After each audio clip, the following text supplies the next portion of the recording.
As I was saying, Cardinal Gasperi trained the mind of Pope Pius XII, then Eugenio Father Monsignor. By the 20s, he was Bishop Eugenio Pacelli, consecrated on May 13th, 1917, the same day as Our Lady's Fatima apparition. Holy man, pious man, very courageous man in many ways. But one who was blind to many of the personalities that surrounded around him, and who was influenced by certainly some modern ideas. The true Pope never taught error, but was influenced by modernists, and he therefore permitted modernizing things. He put in place the very revolutionaries who were present and operated at the so-called Second Vatican Council. Now, but Gasperi would loved all things American, especially American money, and the support given by Peter's Pence. He wanted to be on good terms with the American government. Therefore, he didn't want to antagonize the American government, and he didn't believe truly that the suffering in Mexico was as bad as it was, or if it was, well, it was just regrettable. And he trained Pope Pius XII, the future Cardinal Pacelli, future Pope Pius XII, then Bishop Pacelli. He trained him to accept the American way to such an extent that Pope Pius XII saw it as the antidote to communism and not the faith. When Americanism is simply the same side of the other side of the same Masonic coin, same Protestant Judeo-Masonic coin, is communism. We have been transformed into a communist nation without revolution. There's been blood shed, blood of the innocent preborn, the innocent in our hospitals. There's been blood shed.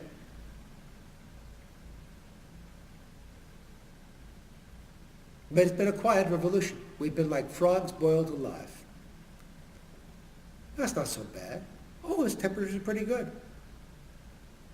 But we really are the People's Republic of America, or the Union of Soviet Socialist America. We really are. And it's happened as the frogs have been boiled alive. Gasperi's his principal focus in the 1920s wasn't on Mexico. Mexico was a distraction for him. His principal work was trying to secure freedom for the Church in Italy, freedom for the papacy, for the Vatican, imprisoned since the overthrow of the Papal States in 1870. And so the crowning achievement of Cardinal Gasperi's diplomatic career was the Lateran Treaty that he negotiated with Italian Prime Minister Benito Mussolini. And he was a socialist, by the way. So was Hitler. Hitler was a National Socialist. He believed in government control of the economy, government direction, not necessarily state ownership, although there was some, but that the state directed private industry. And some have made the point, and it's a valid one, that rather than a purely Marxist nation, although we are certainly Marxist in many ways, we're also fascistic in that, yeah, there's private ownership, but the government directs through means of regulatory policy, taxation policy, production. Not to the extent in a pure fascistic nation, but there certainly is a symbiotic relationship. You go look at the big pharmacy companies. We're human guinea pigs with these pharmacy companies, pharmaceutical companies. We're human guinea pigs. They structure into their portfolios the losses they're going to suffer from the deaths that result from their pills that have not been fully tested. So, too bad. If somebody dies, they have a certain payout in mind. They pay out the person signs a privacy agreement, nothing's discussed. That's the end of it. These pills are poison. I'm not opposed to medicine. I take medicine.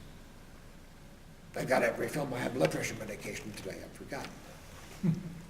And I know there's homeopathic for high blood pressure. This worked for me. I'm going to keep up with it. All right, fine. And I'm not opposed to medicine. But some of these new drugs, these things that are all designed to experiment on us, and to program us, to desensitize our brains. We're truly living in the brave new world, truly. Beyond 1984, this is the brave new world. Of course, 1984 was an inversion of the year that Orwell wrote the book, 1948. He was describing 1948, not only 1984. But anyhow. Gasperi's crowning achievement was, of course, the Lateran Concordati, signed on February 11th, the Feast of Our Lady of Lourdes, 1929, with Mussolini. The Lateran Treaty created the State of Vatican City and gave the Holy See extraterritorial rights along the Via della Conciliazione, built by Mussolini to commemorate the resolution of the Roman question. And in the Trastevere district of Rome and Castel Gandolfo, the summer residence of the popes. In return for the ending of the self-imposed imprisonment of the popes in the Vatican since 1870, therefore Gasperi agreed to pledge Vatican neutrality in world conflicts. Although the Lateran Treaty was not concluded until 1929, just shortly before the end of the Cristeros War.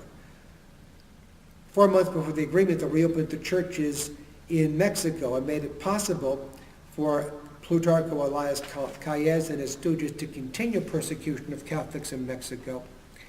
It is clear that Pietro Cardinal Gasperi wanted to do nothing during the Cristeros War to indicate that the enlightened Vatican was in the least way supportive of an armed rebellion against a sitting government.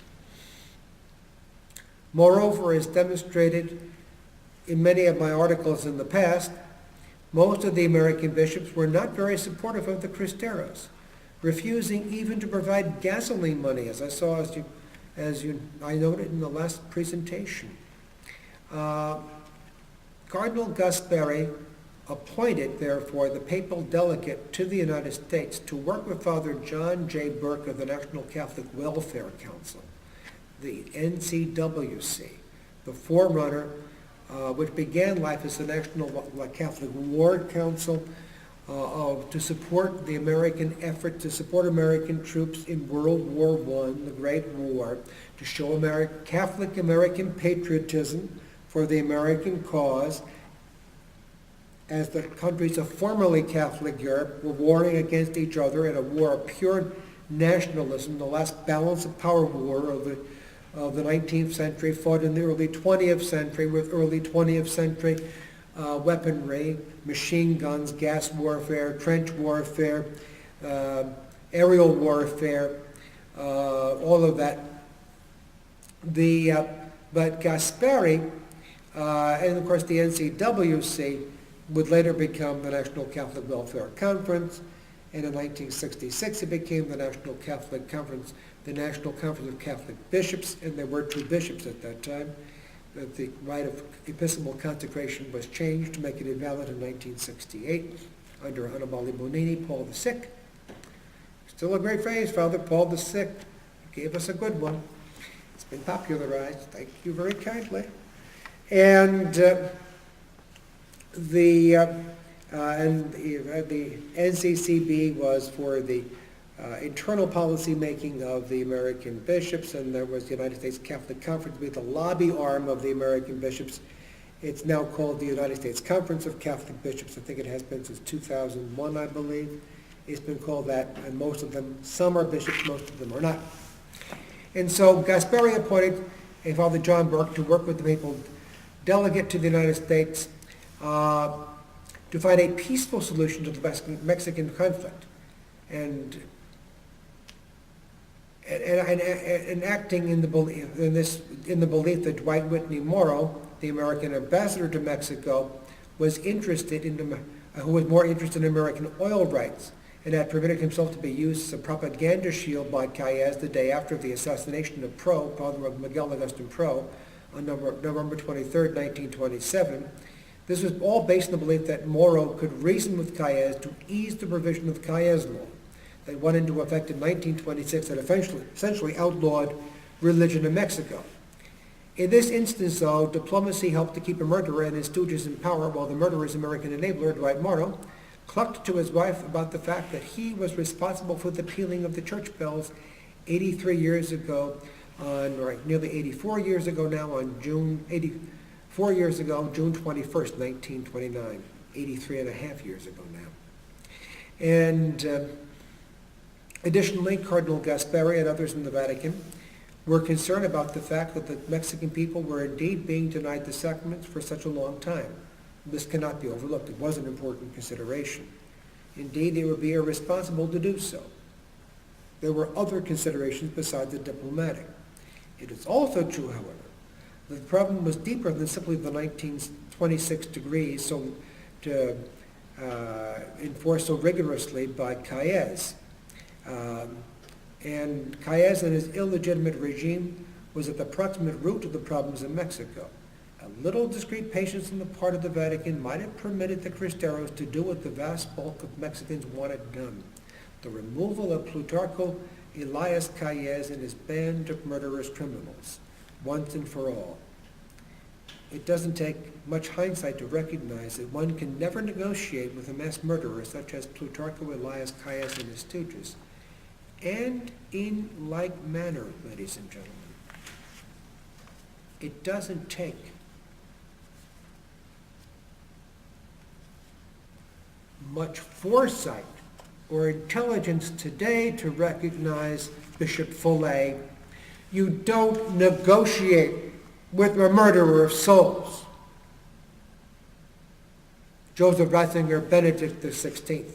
A man is either Catholic or he is not.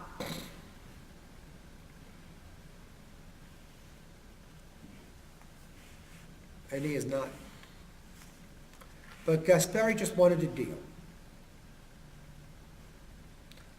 And Mary Ball Martinez explained in her book, The Undermining of the Catholic Church, how Cardinal Gasperi started to control the mind of Pope Pius XI, whose heart was clearly with the cause of the suffering Catholics in Mexico. From the very beginning of the Mexican trouble, she wrote, two contrasting signals were coming from the Vatican.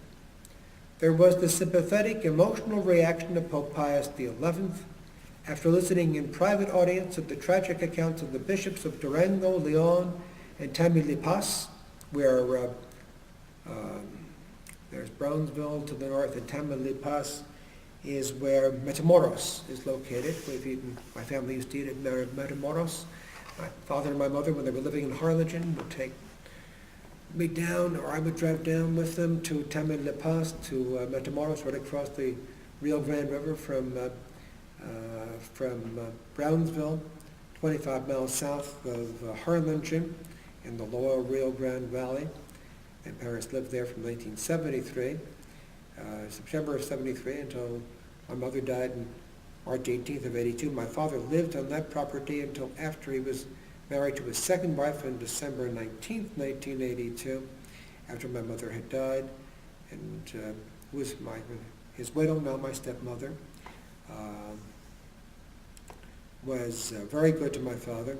I was on my own. I was 31 years of age by that time, and but my father had a need that I didn't have, and I would be lying to you if I said it wasn't easy. If it was easy for me.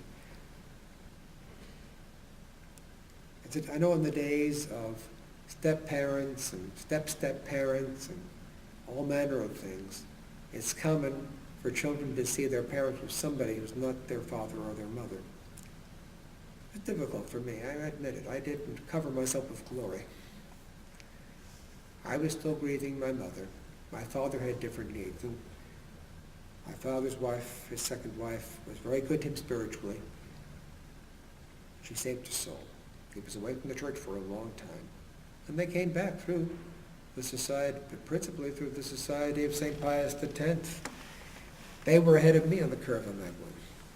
And as far as understanding, there was a problem which I was not willing to accept in the 1980s. But I know the state of Tamaulipas pretty well, at least the border area. And many fond memories. I think it's called Arturo's, the restaurant. I don't know whether it's still open in Matamoros. And there is Sam's restaurant in south of Hidalgo, Texas. And I can't